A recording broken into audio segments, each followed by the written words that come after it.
अवध के दक्षिण महल के कमरे में अपने बिस्तर पर लेटी फूलमती की तबीयत अब पहले से ठीक थी, लेकिन फिर भी उसे बहुत कमजोरी महसूस हो रही थी।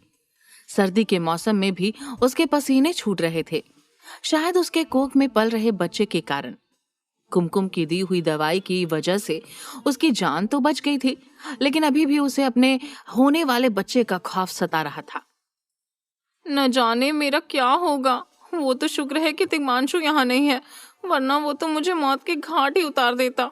भगवान करे जब तक मैं इस मुसीबत से पीछा ना छुड़ा लूं तब तक तिग्मांशु वापस ही ना लौटे। पर मैं इस बच्चे से पीछा छुड़ाऊं भी तो कैसे? तभी अचानक फूलमती को कुछ जलने की बदबू आई। न जाने इस बच्चे के मेरे पेट में आने के बाद मुझे हर समय अजीब सा महसूस क्यों हो रहा है। कभी पसीने छूटते हैं तो कभी कुछ अजीब से जलने की बू आती है। अगर माँ बनना इतना ही मुश्किल है तो मुझे कभी माँ नहीं बनना। लेकिन तभी अचानक फूलमती ने महसूस किया कि उसके कमरे में दरवाजे से धुआं अंदर आ रहा था। ये धुआं कैसा? फूलमती अपने बिस्तर से उठी और दरवाजे तक गई। वहां पहुंचकर ऊपर वाली मंजिल पर नजर डाली तो उसके होश उड़ गए। ऊपर के एक कमरे से काला धुआं बाहर आ रहा था और उसके पीछे आग की बहुत सारी लपटें उठ रही थी। ये आग कैसे लगी? इसका मतलब मुझे जो पसीना आ रहे हैं वो बच्चे की वजह से नहीं बल्कि इस आग की वजह से आ रहे हैं। फूलमती ने खुद से ये कहा। उस वक्त फूलमती के अलावा उस महल में कोई नहीं था, ना ही कोई नौकर और ना ही कोई सिपाही। उस आग के बारे में पता करने के लिए फूलमती सीढ़ियों से होती हुई ऊपर वाली मंजिल की तरफ भागी। जैसे ही वो ऊपर वाली मंजिल पर पहुंची, उसने देखा कि पुस्तकालय का दरवाजा बाहर से बंद था और उस बंद दरवाजे के नीचे से बहुत सारा धुआं निकल रहा था। ये देखकर फूलमती की चीख निकल गई। ये पुस्तकालय में आग कैसे लगी? जल्दी इसके बारे में किसी को बताना पड़ेगा, वरना आग नीचे तक फैल सकती है। ये बोलते हुए जैसे ही फूलमती पीछे मुड़ी, अंदर से कुमकुम की आवाज आई। फूलमती, मुझे बचाओ, मैं यहाँ अंदर फंस गई हूँ। फूलमती के कदम रुके। उसने सोचा, ये आवाज तो कुमकुम की है, पर ये इस कमरे के अंदर क्या कर रही है?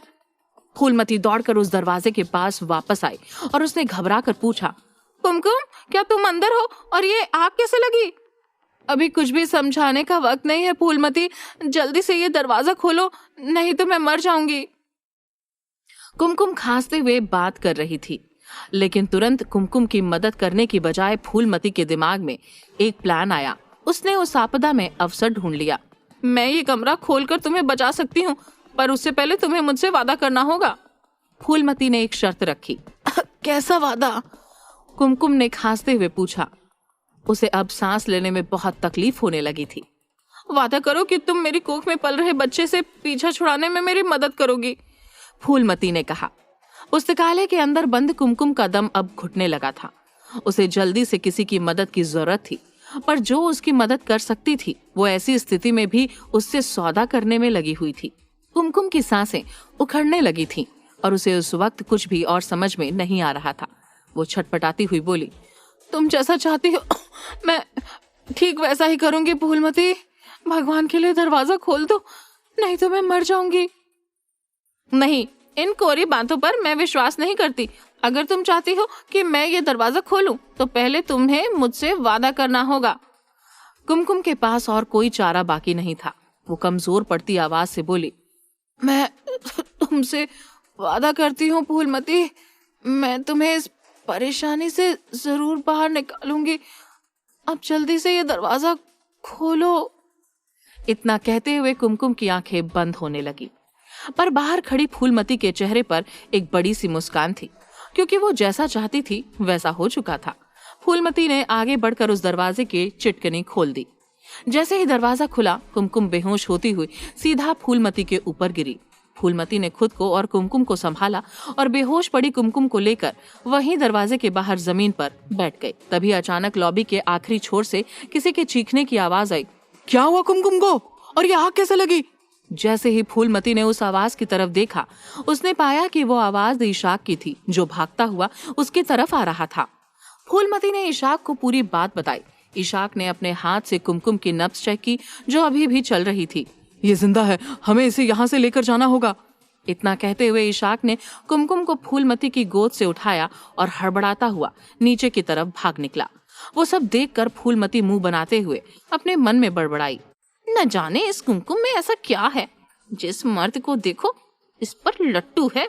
शुक्र है ये कुमकुम कोई तवायफ नहीं थी, वरना आज लखनऊ के सभी रईसजादे मेरी जगह इसके आशिक बने फिर रहे होते।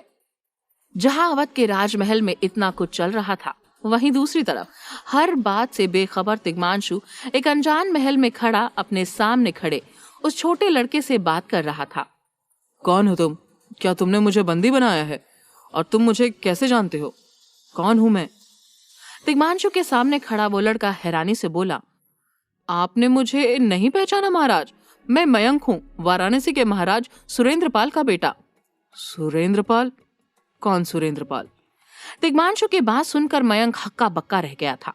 उसे समझ में नहीं आ रहा था कि आखिर तिग्मांशु ऐसी बहकी बहकी बातें क्यों कर रहा था। तभी अचानक उस कमरे में सुरेंद्रपाल आया और अपने सामने खड़े तिग्मांशु को देखकर खुश होते हुए बोला, मुझे खुशी है कि आप ठीक हैं लखनऊ नरेश। इतना कहते हुए सुरेंद्रपाल ने तिग्मांशु को अपने गले से लगा लिया। उसके तिग्मांशु को गले लगाते ही न जाने तिग्मांशु को क्या हुआ, पर उसे धीरे धीरे सब कुछ याद आने लगा। सुरेंद्रपाल, मैं यहाँ तुम्हारे महल में क्या कर रहा हूँ? तिग्मांशु ने हैरत होते हुए पूछा। महाराज, आप मणिकर्णिका घाट पर कुछ मछुआरों को बेहोश पड़े मिले। वो लोग जब आपको लेकर शहर के वैद्य के पास जा रहे थे, तब मयंक अपने दोस्तों के साथ आंखेट करने के लिए निकला था। उसने आपको पहचान लिया और सिपाहियों की मदद से आपको यहाँ ले आया। राजवैद्य ने आपकी जान तो बचा ली, पर आपके सिर पर बहुत गहरा घाव था, जिसका उपचार करते करते राज्य वैद्य का भी सिर चकरा गया। लेकिन अब आप ठीक हैं और हमारे लिए इससे बड़ी बात और कुछ नहीं है। सुरेंद्रपाल ने पूरी बात बताई। अचानक तिग्मांशु को याद आया कि वो गंगा नदी में उस स्टीमर में था। शायद गंगा नदी में बहते हुए वो वाराणसी तक पहुंच गया था। मेरा भाई सुधांशु, उसने मेरे साथ धोखा किया है। तिग्मांशु की बात सुनकर सुरेंद्रपाल गंभीर स्वर में बोला, मुझे पता चला महाराज, पर आप चिंता ना करें। मैंने आपको वचन दिया था कि जब कभी आपको मेरी जरूरत पड़ेगी तो मैं और मेरा राज्य आपके साथ खड़े रहेंगे। आप आदेश करें, मैं अभी अपनी सेना को तैयार करके लखनऊ पर हमला करने के लिए बोलता हूँ। नहीं सुरेंद्रपाल, मैं किसी भी तरह की जंग नहीं चाहता। सुधांशु जैसा भी है मेरा भाई है। मुझे कोई और रास्ता निकालना होगा जिससे मैं अपना राज्य वापस पा सकूं। तिग्मांशु की बात सुनकर सुरेंद्रपाल बोला, जैसा आप ठीक समझे महाराज, लेकिन अभी आपके सिर का घाव पूरी तरह से भरा नहीं है, इसलिए मैं चाहता हूँ आप कुछ दिन आराम करें और यहाँ रहकर वाराणसी का आतिथ्य स्वीकार करें। ये हमारे और हमारे राज्य का सौभाग्य होगा। तिग्मांशु ने बिना कुछ कहे अपना सिर हाँ में हिलाया। उस ओर अवध के राजमहल में कुमकुम को बेहोश हुए बहुत समय हो गया था और इशाक अभी तक उसके पास से हिला नहीं था। वो कुमकुम को होश में लाने के लिए उसके तलवे पर अपने हाथ मल रहा था, लेकिन कुछ भी करने के बावजूद भी कुमकुम को होश नहीं आ रहा था। इशाक का दिल बहुत जोरों से धड़क रहा था। भले ही वो जैसा भी इंसान था, पर कुमकुम को लेकर उसके हर जज्बात बिल्कुल पाक थे। वहीं इशाक के कमरे के एक कोने में चुपचाप खड़ी फूलमती वो सब देख रही थी और मन ही मन कुमकुम से जल रही थी। तभी एक नौकर वहां आकर इशाक से बोला, हुजूर, पुस्तकालय में लगी आग बुझा दी गई है, लेकिन अभी तक ये समझ में नहीं आ रहा है कि वो आग लगी कैसे थी। ना ही पुस्तकालय में कोई दिया जल रहा था और ना ही कोई मोमबत्ती रखी थी। मुझे लगता है वो आग किसी ने जानबूझकर लगाई थी। इशाक ने उस नौकर को वहां से जाने का इशारा किया। जैसे ही वो नौकर वहां से गया, इशाक तेजी से अपनी जगह से उठा और फूलमती पर किसी जानवर की तरह लपकते हुए उसका गला पकड़ लिया। वो फूलमती को दीवार से सटाकर गुस्से से बोला, ये तुमने क्या किया कुमकुम के साथ? फूलमती चौंक गई। वो खांसते हुए इशाक से बोली, ये तुम क्या कर रहे हो? छोड़ो मुझे, मेरा दम घुट रहा है। दम तो कुमकुम का भी घुट रहा होगा उस आग में, लेकिन तुमने एक बार भी उसके बारे में नहीं सोचा? क्या मिला तुम्हें कुमकुम को उस आग में झोंककर? इशाक की आंखें गुस्से से लाल हो चुकी थी। मैंने कुमकुम की जान लेने की कोशिश नहीं की। मेरा यकीन करो, भला मुझे कुमकुम को मार के क्या मिलेगा? फूलमती बड़ी मुश्किल से इतना बोल पाई। इशाक फूलमती की गर्दन पर अपनी पकड़ और ज्यादा मजबूत करते हुए बोला, तुम कुमकुम से नफरत करती हो। मैं अच्छे से जानता हूँ कि तुमने पहले भी कई बार कुमकुम को मारने की कोशिश की है। वो तिग्मांशु भले ही तुम्हें इसके लिए माफ कर दे, मैं तुम्हें कुमकुम को नुकसान पहुंचाने के लिए कभी माफ नहीं करूंगा। फूलमती का पूरा चेहरा लाल हो चुका था और उसकी आंखों में मानो उसके शरीर का पूरा खून आकर इकट्ठा हो गया था। उसके दिमाग की नसें फटने लगी थी और सांस न लेने के कारण उसके फेफड़े मानो सिकुड़ने लगे थे। वो हिम्मत करके इशाक से बोली, मेरा यकीन करो इशाक, मैंने वो आग नहीं लगाई, बल्कि मैंने तो कुमकुम को बचाया है, क्योंकि इस वक्त मुझे कुमकुम की सबसे ज्यादा जरूरत है। फूलमती की बात सुनकर इशाक ने एक झटके से फूलमती का गला छोड़ा और उससे दूर हटकर खड़ा हो गया। फूलमती खांसते हुए जमीन पर बैठ गई और तेज तेज सांस लेने लगी। कुछ देर तक उस कमरे में एक सन्नाटा सा छा गया। थोड़ी देर खामोश रहने के बाद इशाक फूलमती से बोला, तुम्हें कुमकुम की किस चीज के लिए जरूरत है? फूलमती अपनी जगह पर खड़ी होती हुई मुंह बनाते हुए इशाक से बोली, उसी चीज के लिए जिसके लिए तुमने मुझे ठुकरा दिया। इशाक ने पलटकर फूलमती की आंखों में देखा। क्या मतलब है तुम्हारा? मतलब साफ है, जब से मैं यहाँ आई हूँ तब से मुझे किसी ने भी यहाँ इज्जत नहीं दी। तुमसे मुझे थोड़ी उम्मीद मिली थी, मुझे लगा तुम्हें मेरी चिंता है, मैं तुम्हें पसंद हूँ, लेकिन तुमने भी मुझे धोखा ही दिया। तुम मुझे अपने बिस्तर तक ले गए और मैं खुशी खुशी तुम्हारे साथ चल दी, लेकिन जब मैंने तुमसे कहा कि मेरे पेट में तुम्हारा बच्चा है तो तुमने मुझसे मुंह मोड़ लिया। मैं यहाँ फिर से अकेली रह गई, लेकिन सिर्फ एक कुमकुम ही है जिसने यहाँ मेरा साथ नहीं छोड़ा, और तुम्हें लगता है मैं उसे मारने की कोशिश कर सकती हूँ? फूलमती एक सांस में बोल गई। इशाक चुपचाप खड़ा फूलमती को घूरे जा रहा था, पर उसके पास बोलने के लिए कुछ नहीं था।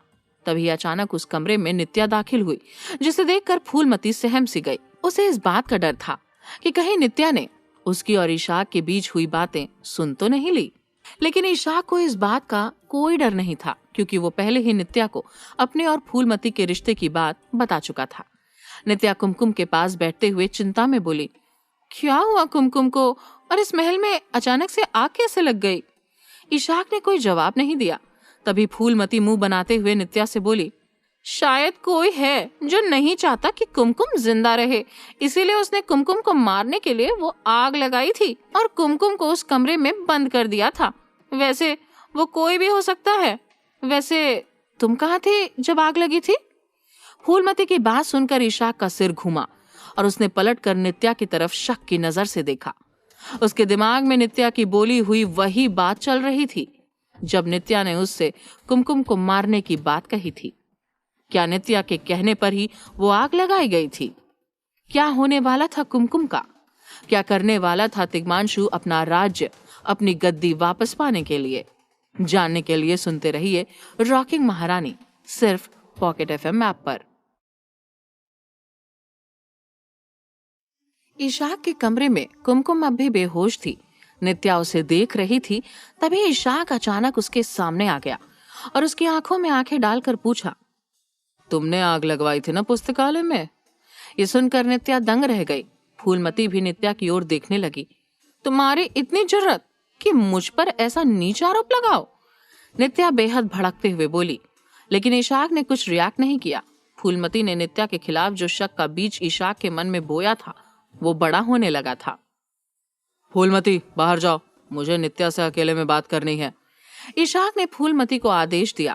फूलमती ने सोचा कि इशाक को नित्या से अकेले में क्या बात करनी होगी, लेकिन उसने कुछ न पूछने में ही भलाई समझी और वो वहां से चुपचाप चली गई। इशाक ने दरवाजा बंद किया और आंखों में गुस्से के साथ नित्या की ओर मुड़ा। अचानक नित्या मुस्कुरा उठी। शांति से मेरी बात सुनो, नित्या बोली। मुझ पर शक करने का कोई मतलब नहीं है। मैं जानती हूँ आग किसने लगवाई थी। किसने? इशाक के पूछते हुए नित्या को घूर घूर के देख रहा था ताकि अगर वो झूठ बोल रही हो तो इशाक पकड़ ले। लेकिन ना ही नित्या की आंखों में झूठ दिखा और ना ही उसके बोलने के तरीके में। उसके खुद के पिता बृजमोहन ने। नित्या बोली। अब तक इशाक और नित्या दोनों में से कोई नहीं जानता था कि कुछ ही समय पहले कुमकुम को होश आ गया था। उसने आंखें भी खोली थी, लेकिन कमरे में फूलमती, नित्या और इशाक को एक दूसरे से बात करते देख उसने जानबूझ के अपनी आंखें बंद कर रखी थी। लेकिन कुमकुम के कान तो खुले थे और उसने जब बृजमोहन का नाम सुना तब उसकी बंद आंखों में आंसू आ गए। कुछ दिन पहले ही जब राय सिंह और आलीशान कुमकुम को मारने की कोशिश कर रहे थे, तभी बृजमोहन ने ही तो कुमकुम को वहां से भगाने की कोशिश की थी। अब इतने दिनों में ऐसा तो क्या हो गया कि उसका खुद का पिता उसके खून का प्यासा बन गया? इशाक बोल उठा।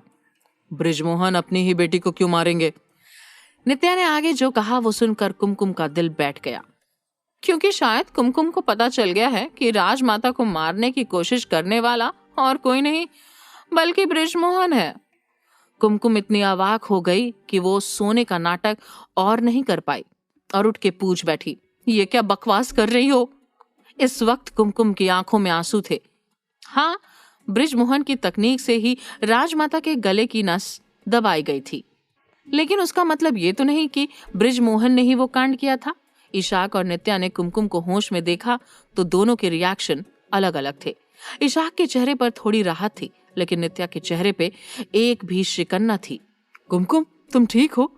इशाक ने कुमकुम के पास जाते हुए पूछा, लेकिन वो नित्या को ही घूरे जा रही थी। झूठी मक्कार हो तुम, मेरे पिता राजमाता का खून करने की कोशिश क्यों करेंगे? कुमकुम ने बेहद गुस्से में ये पूछा और अचानक ही खांसने लगी। पुस्तकालय की आग का धुआं अभी तक उसके फेफड़ों में था। खांसते हुए उसे अपने बच्चे की याद आई। उसने तुरंत अपनी नस जांच की। बच्चा ठीक लग रहा था। इससे पहले कि इशाक कुमकुम को पानी दे, वो लड़खड़ाते पैरों के साथ बिस्तर पर से उठी और नित्या के कंधों को गुस्से में हिलाने लगी। जवाब दो नित्या, सच कहो, तुमने राजमाता को मारने की कोशिश की है ना? तो खून का आरोप मेरे पिता पर क्यों लगा रही हो? सच बोलो। नित्या भी अब चिल्ला के बात करने लगी। आरोप नहीं लगा रही, सच कह रही हूँ। तुम्हारे बाप ने राजमाता का खून करने की कोशिश की। उतना ही नहीं, तुम्हें उसकी काली करतूत के बारे में पता चल गया, इसीलिए तुम्हें भी जिंदा जलाने की कोशिश की। कुमकुम शॉक में 2 कदम पीछे चली गई। नहीं, झूठ बोल रही हो तुम। वो गुस्से में बोल उठी। मेरे पिता क्यों ऐसा करेंगे? क्योंकि तेरा लालची पिता बिकाऊ है कुमकुम। अब नित्या ने खुद की जुबान पर भी नियंत्रण खो दिया। वो महाराज राय सिंह बहादुर का वफादार कुत्ता है और महाराज नहीं चाहते कि तिग्मांशु अवध की गद्दी पर बैठे, पर राजमाता इस बात के खिलाफ है। नित्या आगे बोली, ऊपर से जो तुम उनके रास्ते का कांटा हो, इसीलिए राजमाता के कत्ल की कोशिश के इल्जाम में तुम्हें भी फांसी की सजा देने की साजिश है कुमकुम।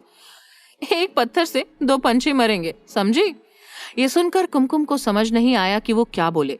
इशाक का भी दिमाग घूमने लगा, क्योंकि एक दिन पहले राजमाता को मारने का प्लान नित्या ने ही बनाया था और इशाक को उसमें शामिल कर लिया था। और योजना ये थी कि राजमाता के खून का आरोप कुमकुम पर लगे और वो और तिग्मांशु हमेशा हमेशा के लिए अलग हो जाएं। लेकिन फिलहाल नित्या कुमकुम को कोई अलग ही कहानी बता रही थी। इशाक को लगने लगा कि नित्या के साथ हाथ मिलाकर उसने बहुत बड़ी गलती कर दी थी।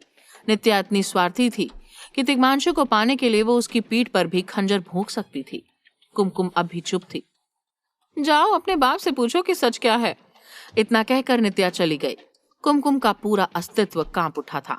वो सोच रही थी कि क्या उसके पिता सत्ता के लिए इतनी हद तक गिर सकते थे कि कुमकुम और उसके बच्चे को जिंदा जलाने पर आ जाए। इशाक बेहद अफसोस के साथ कुमकुम को देखता रहा। क्या उसे कुमकुम को पूरा सच बता देना चाहिए? लेकिन वो कुछ कर पाए उससे पहले कुमकुम कमरे से बाहर निकल गई। कुमकुम, मेरी बात सुनो। कुमकुम। इशाक उसके पीछे गया, लेकिन तब तक कुमकुम महल की सीढ़ी उतर गई थी और राय सिंह बहादुर के दरबार की ओर जाने लगी थी। दूसरी ओर लखनऊ के महल में सुधांशु आंखें फाड़ते हुए एक खबरी को देख रहा था। क्या कहा तुमने? स्टीमर डूब गए और तिग्मांशु का कोई पता नहीं, मतलब? सुधांशु के सामने खड़े खबरी ने थोड़ी ही देर पहले आके खबर दी थी कि जिस स्टीमर में उसने तिग्मांशु को कर्नल डगलस के पास भेजा था, वो स्टीमर बीच गंगा में ही डूब गई थी। स्टीमर में जो अंग्रेज था उसका शव बरामद हुआ था, लेकिन तिग्मांशु का कोई अता पता नहीं था। वो खबरी आगे बोला, और हाँ, इलाहाबाद के नजदीक एक छोटे से गांव के पास स्टीमर डूबी थी, लेकिन वो गांव में भी लखनऊ के महाराज को किसी ने नहीं देखा। वो खबरी भोलेपन में अभी भी तिग्मांशु को ही लखनऊ का महाराज बोल गया। लखनऊ का असली महाराज मैं हूँ, वो नहीं। सुधांशु दहाड़ उठा तो खबरी कांपने लगा। सुधांशु गुस्से में बोल उठा, अब खड़े खड़े मेरा मुंह क्या देख रहे हो? इस बात की खबर तुरंत अवध में जाकर महाराज राय सिंह बहादुर को। ये कहते हुए सुधांशु तुरंत अटक गया। उसे तुरंत रियलाइज हुआ कि वो एक गलती करने जा रहा था। दरअसल वो और राय सिंह बहादुर हमेशा अंग्रेज खबरी के जरिए ही एक दूसरे से कम्युनिकेट करते थे, ताकि किसी को कोई शक न हो कि वो दोनों मिले हुए थे। खबरी उसे आंखें फाड़ कर देख रहा था। सुधांशु को लगा कि ये खबरी इस खबर को इधर उधर करे उससे पहले इसका मुंह बंद करना बेहद जरूरी है। खबरी को रिश्वत के तौर पर दारू की एक बोतल देते हुए सुधांशु ने कहा, अपने मुंह बंद रखने की रिश्वत चखी है कभी? खबरी ने कभी विलायती शराब नहीं पी थी, लेकिन उसने उस दारू के बारे में काफी सुना था। कुछ अंग्रेज तो कहते थे कि वो दारू पीने से अप्सराएं सामने आ जाती थी। महाराज, क्या ये पीने से मैं अप्सरा को अपने सामने पाऊंगा? उस खबरी के भोलेपन से भरे सवाल सुनकर सुधांशु हंसने लगा। उसे यकीन हो गया कि वो खबरी पूरी तरह बेवकूफ था। क्यों नहीं, चख के देखो, सब कुछ सामने आ जाएगा। पर हाँ, मैंने अवध का जिक्र भी किया है, उस बात की खबर किसी को नहीं होनी चाहिए, वरना इस बोतल में तेरा खून डालकर पी जाऊंगा, समझा? कहते हुए सुधांशु ने खबरी को बोतल देकर रवाना किया। जॉन, अपने अंग्रेज खबरी को चीख कर बुलाया, लेकिन सुधांशु नहीं जानता था कि ये सारी बातें छुपकर कोई सुन रहा था। सुधांशु के लिए खाना ला रही इंदुमती ने कमरे में घुसने से पहले सुधांशु की जबान से राय सिंह बहादुर को खबर पहुंचाने की बात सुनी थी। उसका दिल जोर से धड़कने लगा था। वो समझ गई थी कि तिग्मांशु को गद्दी पर से हटाने का प्लान सिर्फ सुधांशु का नहीं है, बल्कि अवध के महाराज राय सिंह बहादुर ने ही सुधांशु को यहाँ बिठा दिया था। इंदुमती ने समय न गवाते हुए सुधांशु का खाना किसी और नौकरानी के हाथों भिजवा दिया और खुद अपने कमरे में गई। पहले तो वो सोचने लगी कि कुमकुम तक ये बात कैसे पहुंचाई जाए, क्योंकि फिलहाल लखनऊ की महारानी कुमकुम उन्हीं लोगों के पास थी जो तिग्मांशु के पीठ में खंजर भोंक रहे थे। अचानक इंदुमती का ध्यान खिड़की से बाहर गया। वो खबरी जिसे सुधांशु ने रिश्वत दी थी, वो वापस जाने के लिए अपनी घोड़ा गाड़ी तैयार कर रहा था। तभी इंदुमती के दिमाग में ख्याल आया। थोड़ी देर बाद इंदुमती उस खबरी के पास पहुंची। सुनिए, वो खबरी घोड़ा गाड़ी चलाने लगे। उससे पहले इंदुमती की आवाज सुनी। इंदुमती उसके हाथ में एक बड़ा बक्सा लिए खड़ी थी। माफ करना जनाब, मेरे पास महारानी कुमकुम तक ये साड़ियों का बक्सा पहुंचाने का और कोई रास्ता नहीं है, ये लीजिए।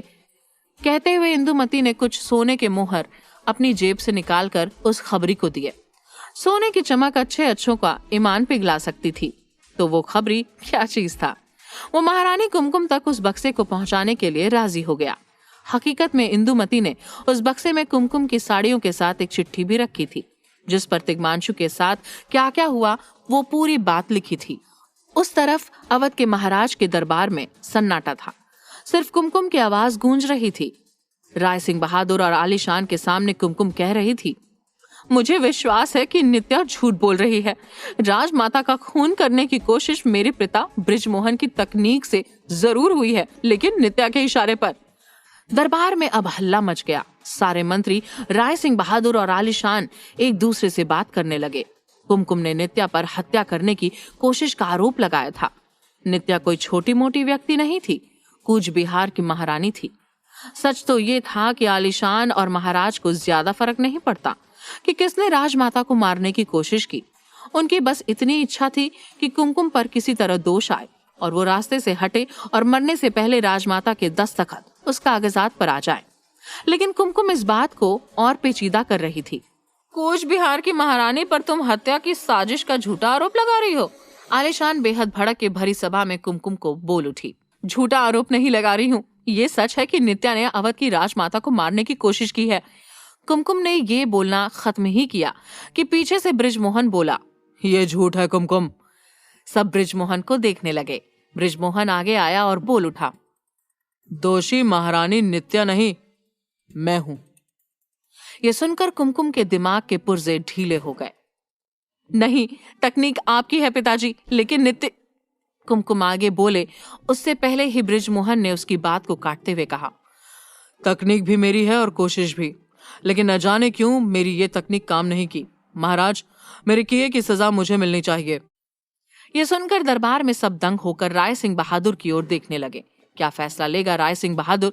क्या वो मुखौटे वाला आदमी सच में बृजमोहन ही था जिसने राजमाता को मारने की कोशिश की थी, या फिर नित्या को बचाने के लिए बृजमोहन ने ये आरोप खुद पर ले लिया था? पर बृजमोहन नित्या को क्यों बचाना चाहेगा?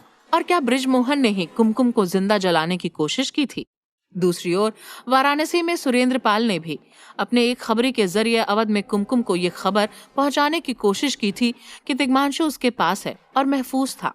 खबरी को खास इंस्ट्रक्शन दी गई थी कि सिर्फ कुमकुम अकेली हो तभी ये बात उसे कही जाए। खबरी को रवाना कर सुरेंद्रपाल अपने राज्य के काम में व्यस्त होने ही जा रहा था। तभी अचानक ही एक नौकर भागते हुए उसके पास आया। महाराज, महाराज, लखनऊ के महाराज रो रहे हैं। मतलब? सुरेंद्रपाल ने बौखला के पूछा। नौकर जब कुछ समझा नहीं पाया तब सुरेंद्रपाल खुद ही तिग्मांशु के कमरे में गया। कमरे में तिग्मांशु एक छोटे बच्चे की तरह पलंग पर उल्टा सोकर माँ को पुकारते हुए रो रहा था। महाराज, सुरेंद्रपाल धीरे से उसके पास गया और तिग्मांशु के पीठ पर हाथ रखा। तिग्मांशु उठकर बिस्तर पर बैठा। तिग्मांशु की आंखें लाल थी, उसके बाल इधर उधर थे और वो अचानक ही छोटा बच्चा बन गया हो उस तरह बोल उठा। मैं कहाँ हूँ? मुझे मेरी माँ के पास जाना है। दो पल के लिए तो सुरेंद्र को लगा कि तिग्मांशु मजाक कर रहा था, लेकिन अचानक ही तिग्मांशु को चक्कर आने लगे। मुझे ठीक नहीं लग रहा, ये कहते हुए अचानक ही तिग्मांशु उधर ही फर्श पर उल्टी कर बैठा और सुरेंद्र कुछ समझ पाए उससे पहले तिग्मांशु बेहोश हो गया और उसके नाक से खून निकलने लगा। वाराणसी के महल में अफरा तफरी मच गई। तुरंत ही राजवैद्य को बुलाया गया। तिग्मांशु को अभी होश नहीं आया था। राजवैद्य ने उसकी जांच करते हुए काफी गंभीरता से कहा, लगता है इनके सर पर लगी चोट और गहरी हो गई है और इनकी याददाश्त पर भी बुरा असर हुआ है। इतना ही नहीं, इनके सर की एक नस अंदर से फट गई है। अगर तुरंत उस नस का इलाज नहीं हुआ तो लखनऊ के महाराज बच नहीं पाएंगे। ये सुनकर सुरेंद्रपाल का दिमाग घूम गया। क्या तिग्मांशु वाराणसी से कभी वापस अवध जा ही नहीं पाएगा? क्या होगा जब कुमकुम को इस बात का पता चलेगा? जानने के लिए सुनते रहिए रॉकिंग महारानी, सिर्फ पॉकेट एफएम ऐप पर।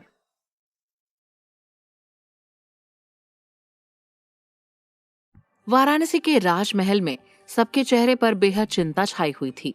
जब लखनऊ के महाराज ने मुझे पूछा कि सुरेंद्रपाल कौन, तभी मुझे एहसास हुआ कि ऐसा क्यों पूछ रहे हैं, कुछ गड़बड़ तो है।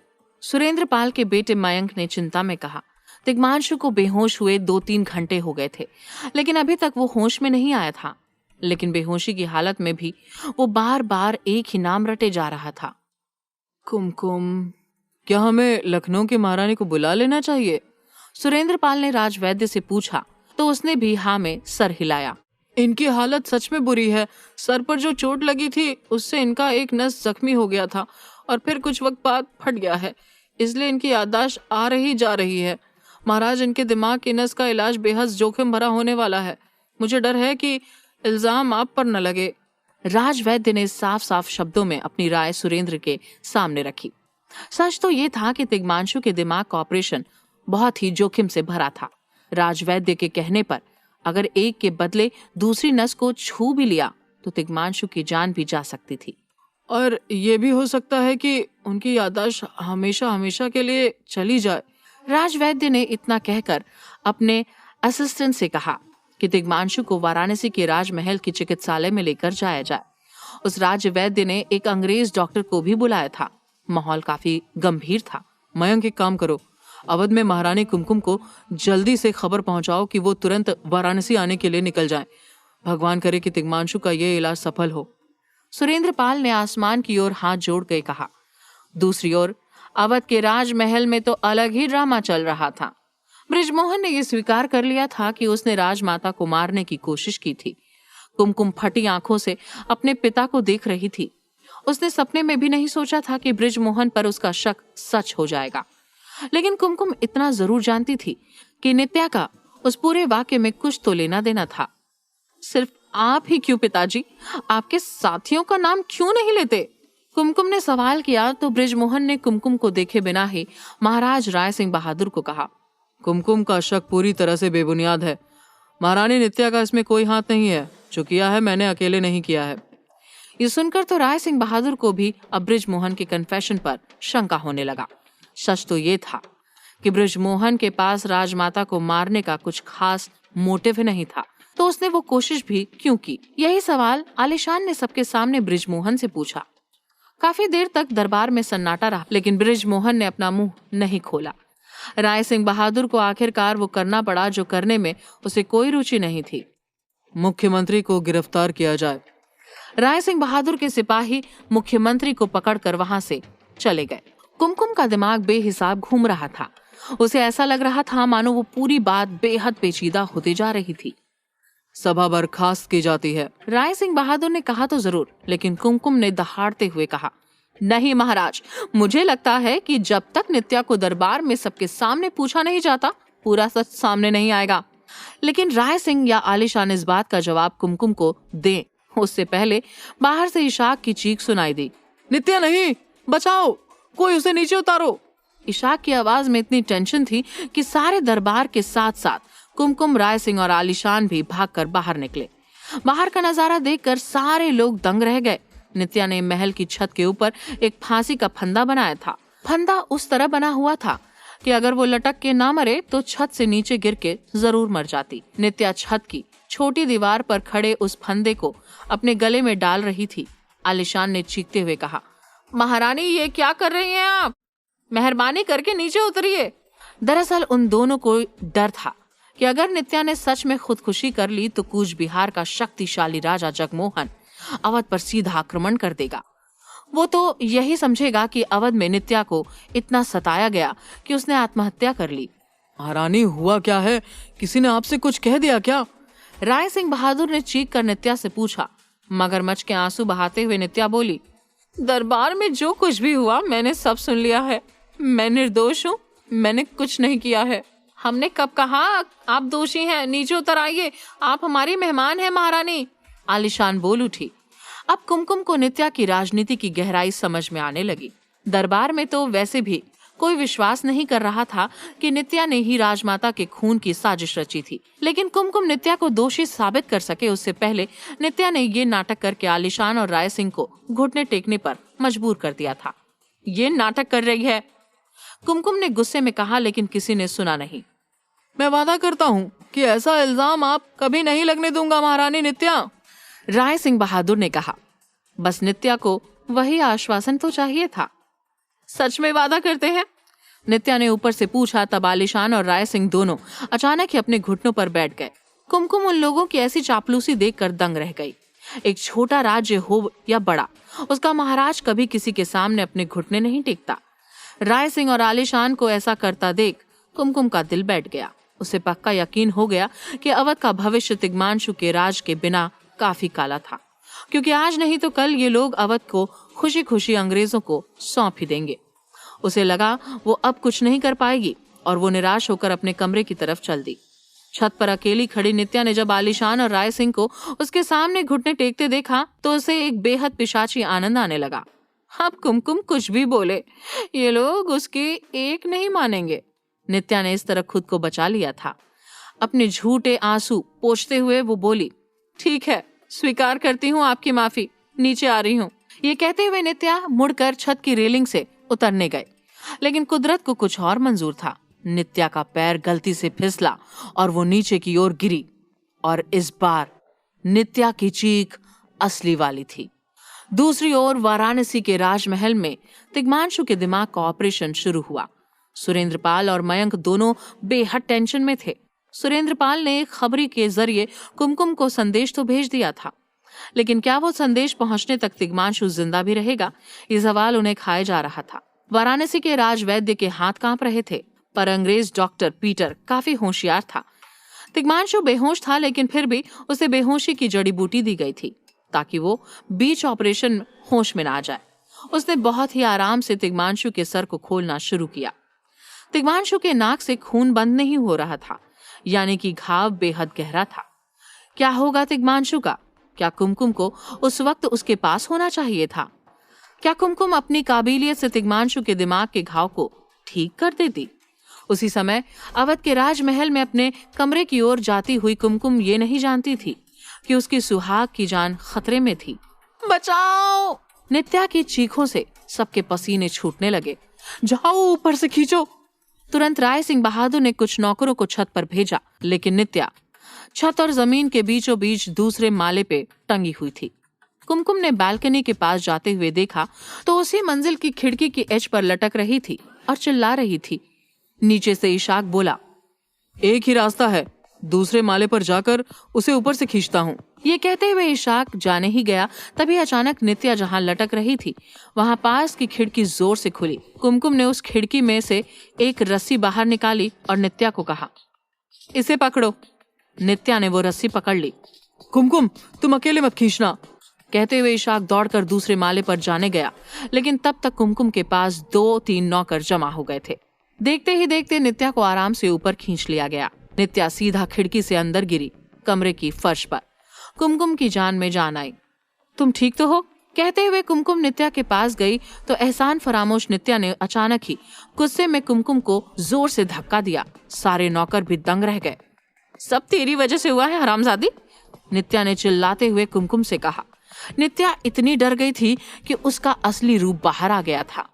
कुमकुम ने खुद को नित्या के धक्के से संभाला, पर वो काफी चौंक गई। याद रखना, इस बार तो आग से बच गई, दूसरी बार नहीं बचेगी, नित्या ऐसी धमकी देकर वहां से चली गई। कुमकुम का दिमाग चकराने लगा।